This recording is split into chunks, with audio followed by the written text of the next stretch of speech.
I still, to this day, have a hard time believing I had a stroke because it's so, you think of it being an older person or people that have a lot of physical illnesses, overweight, smokers.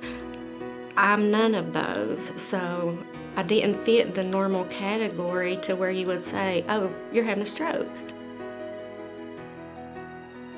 I was actually putting a patient in the room, and as I was doing so, I just lost vision in my right eye, and I turned to look at the patient, and all I could see was half of her. I got one of the nurses I work with, and I'm like, I can't see out of my right eye.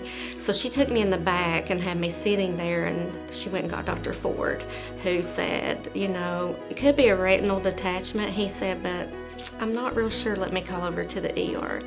So when he came back, he said, you're going to the ER. And by the time I got to the ER, it was maybe 5 minutes. My blood pressure had shot to 220 over 180, 90, something like that. And I had lost, you know, a lot of movement in my right arm, my right leg, slurred speech. Couldn't remember what medications I took or anything by the time I got there. I drove to work that morning, everything was great.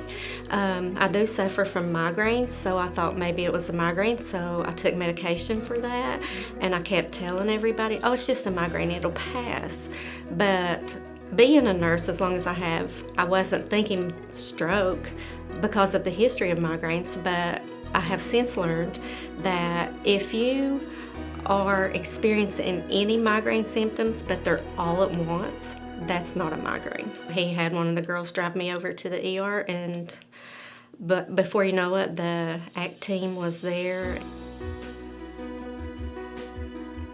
I really was convinced it was migraine until I got to the ER, and then I started realizing deficits.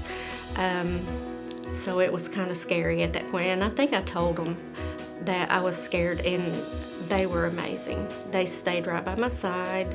The ACT nurse that was assigned to me, she went to the ICU with me, and I had a nurse there for 8 hours that never left my bedside.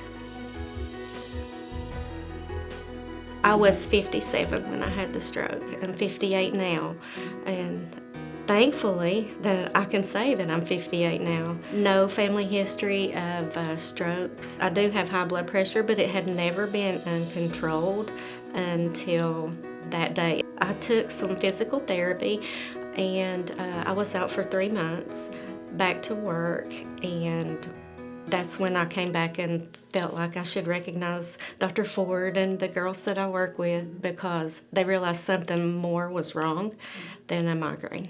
Definitely know the symptoms of stroke, and anything that is migraine related usually starts slowly, and with stroke it's immediate. I just really am very, very grateful to the team that took care of me, and to my coworkers that knew that something wasn't right with me that day, because I could have just went home and laid down, and I may not be here today if I did.